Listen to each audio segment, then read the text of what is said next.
बिस्मिल्लाहिर्रहमानिर्रहीम। D fellows, आइए आज का लेक्चर शुरू करने से पहले रब्बे जलाल की बारगाह में एक दफ़ा फिर मुल्तजी हूँ कि मौला करीम हमें ऐसे सजदों की तौफीक अता फरमा कि जिससे खिदमत खलक का जज्बा बढ़े। डी फेलोस, आज जो टॉपिक हम टेकअप करने जा रहे हैं वो है प्रोसिक्यूटर की राय की कानूनी हैसियत व अहमियत। डी फेलोस, इस टॉपिक को एड्रेस करने के लिए मैंने 5 क्वेश्चन फार्मुलेट किए हैं। पहले वो क्वेश्चन आपके सामने रखता हूँ, फिर in the light of latest judgement of honourable Lahore High Court Lahore 2024 LHC 5466 और code of conduct for prosecutors जो government of Punjab criminal prosecution service department ने इशू किया है, उसकी रोशनी में इनको आंसर करेंगे। डिफेंस, पहला क्वेश्चन जो फार्मुलेट किया है वो है प्रोसिक्यूटर किन मामलात में कानूनी राय दे सकता है। नंबर 2, किन सूरतों में मजिस्ट्रेट के लिए जरूरी है कि प्रोसिक्यूटर की दी गई राय को कंसीडर करे।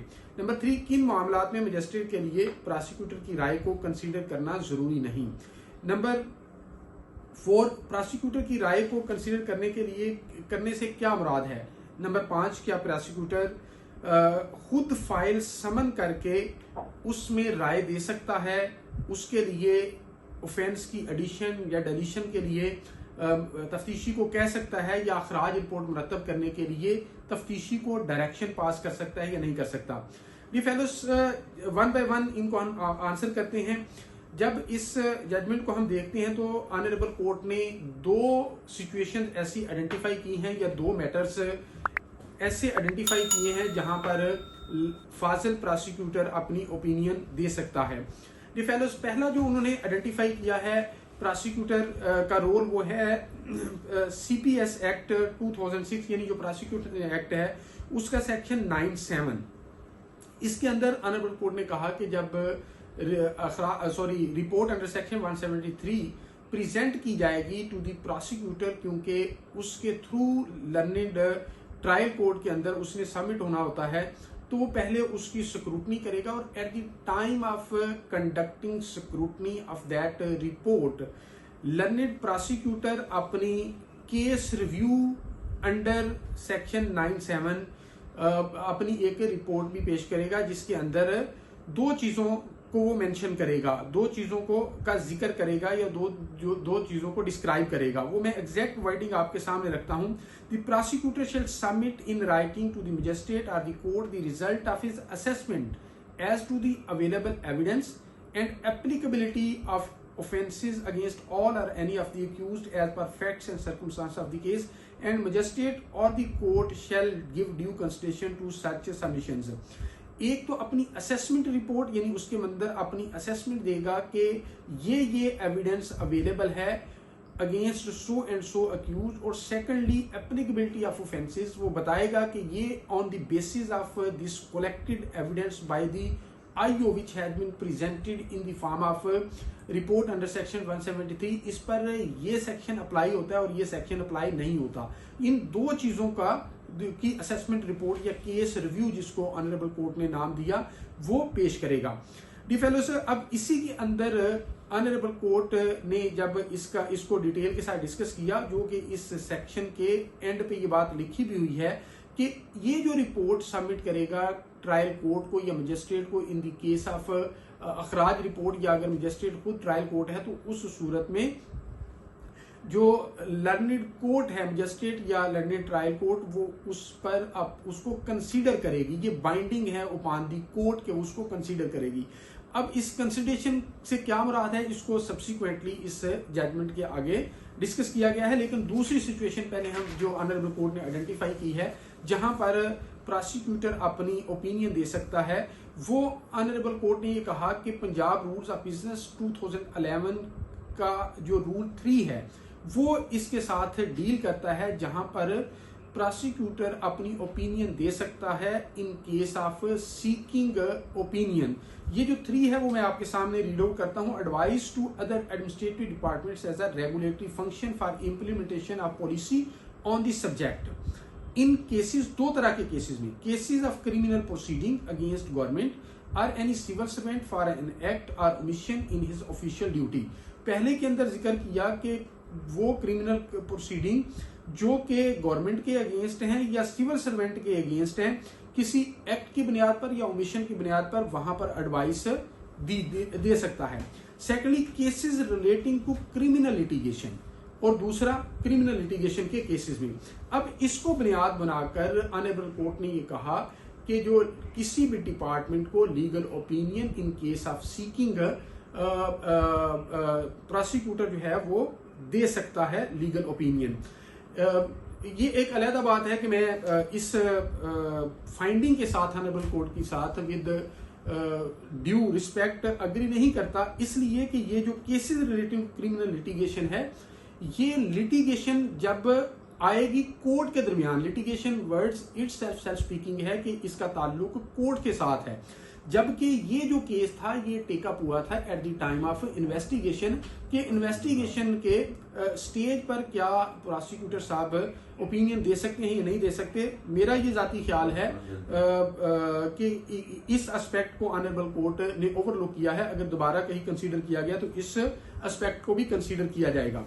एनीवेज आगे ऑनरेबल कोर्ट ने इस हवाले से ये कहा कि जब ये वाली ओपिनियन ली जाएगी, यानी जिस तरह 9/7 पे केस रिव्यू दिया गया, असेसमेंट रिपोर्ट दी गई या ओपिनियन दी गई, उस ओपिनियन को बाइंडिंग है upon the court to consider करना, जबकि ये जो एडमिनिस्ट्रेटिव साइड पे ओपिनियन ली गई है ये इसको कंसीडर करना अदालत के लिए जरूरी नहीं है।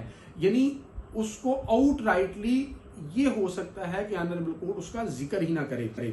अब कंसीडर करने का मतलब क्या है? कंसीडर मतलब करने का मतलब ये है कि जब कोर्ट उसको डिस्कस करेगी, अगर डिसएग्री कर रही है तो उसकी रीजन देगी। अगर 9/7 को जब डिस्कस करेगी तो उसकी रीजन देगी अगर उससे डिसएग्री कर रही है, और अगर अग्री कर रही है तो फिर रीजन देने की जरूरत नहीं है। ऑन दी अदर हैंड ये जो एडमिनिस्ट्रेटिव साइड पे, यानी उन केसेस के अंदर जो क्रिमिनल केसेस हैं अगेंस्ट द गवर्नमेंट या अगेंस्ट एनी सिविल सर्वेंट, उस सूरत में जो ओपिनियन देगी या जो लिटिगेशन के केसेस हैं उन सूरत में ओपिनियन देगी तो वो प्रोसिक्यूटर ओपिनियन देगा तो वो अदालत पर बाइंडिंग नहीं है कि उसको कंसीडर करे। मीनिंग देयर बाय कि अगर उसके साथ डिसएग्री कर रहे हैं लर्निंग ट्रायल कोर्ट या लर्निंग मजिस्ट्रेट तो वो उस पर रीजन देने का पाबंद नहीं है। ये रेलेवेंट पोर्शन में आपके सामने रखता हूं। The words due consideration to such submission have strong connotation that court cannot simply ignore it, rather while disagreeing with such opinion shall give the reasons. Thus an administrative opinion or opinion in official capacity doesn't bind the court to give reason for disagreement. Rather it is regulated by the discretion of court to consider or not to consider it, and in this case the magistrate has thought it appropriate not to consider it, which cannot be termed as an illegality. Last but not the least, ये question के क्या prosecutor साहब खुद जो है वो case file मंगवा कर ड्यूरिंग इन्वेस्टिगेशन उसमें एडिशन डिलीशन के लिए डायरेक्शन पास कर सकते हैं, अखराज रिपोर्ट मरतब करने के लिए डायरेक्शन पास कर सकते हैं। तो इस जजमेंट के अंदर भी इस बात के हवाले से साइलेंस है। जब दो चीजों को आइडेंटिफाई कर दिया ऑनरेबल कोर्ट ने तो इससे प्रिजम्पशन ये ली जाएगी कि अदालत के जहन में ये वाली बात मौजूद ही नहीं थी जो कि अमूमी तौर पे किया जा रहा है पंजाब के अंदर। सेकेंडली ये जो code of conduct for prosecutors है इसके अंदर इसका 4 सब रूल 18 इसके अंदर बड़ा कैटेगोरिकल लिखा है कि prosecutor must never direct the police to alter evidence. A prosecutor may not direct the police to alter a finding, although the police may do so if as a result of the clarification sought they find differently. इस answer जो last question है उसका precisely answer ये है कि during conducting investigation line of inquiry तो दी जा सकती है, जो कि इस कोड ऑफ कंडक्ट के अंदर भी बताई गई है कि ये लाइन ऑफ इंक्वायरी दी जा सकती है, जो कि लर्निंग प्रोसिक्यूटर्स दे भी रहे हैं, जिसके अंदर कलेक्शन ऑफ एविडेंस के मुतल्लक अमूमी तौर पे लाइन ऑफ इंक्वायरी दी जाती है कि किस तरह आपने कलेक्शन ऑफ एविडेंस करनी है। लेकिन ये इख्तियार लर्निंग प्रोसिक्यूटर के पास कहीं से भी नहीं है, from any stretch of imagination आ सकता कि वो किसी तफ्तीशी को ये बात कहें कि आप इस स्टेज पे एडिशन या डिलीशन करें, यानी before the stage of scrutiny 9(7) के अंदर तो वो अपनी असेसमेंट रिपोर्ट दे सकते हैं, लेकिन वहां पे भी वो आईओ को नहीं कहेंगे कि आप अपनी फाइंडिंग को चेंज करें। सो मच सो 2023 के अंदर honourable Lahore High Court Lahore की एक जजमेंट आई, जिसके अंदर उन्होंने पुलिस के सुपरवाइजरी ऑफिसर को भी ये कहा कि वो अपनी जिम्नी लिखते वक्त अपनी फाइंडिंग ये तो दे सकता है कि इसके अंदर ये डेफिशिएंसीज और ये लकूनास पाए गए हैं, और उस अगर वो समझता है कि लकूनास और डेफिशिएंसीज पाई गई हैं, on the basis of those deficiencies and lacunas वो चेंज ऑफ इन्वेस्टिगेशन रिकमेंड कर सकता है, लेकिन he cannot step into the shoes of the IO। इसी तरह learned prosecutor cannot step into the shoes of the IO, cannot arrogate the powers conferred upon the investigation under CRPC to himself।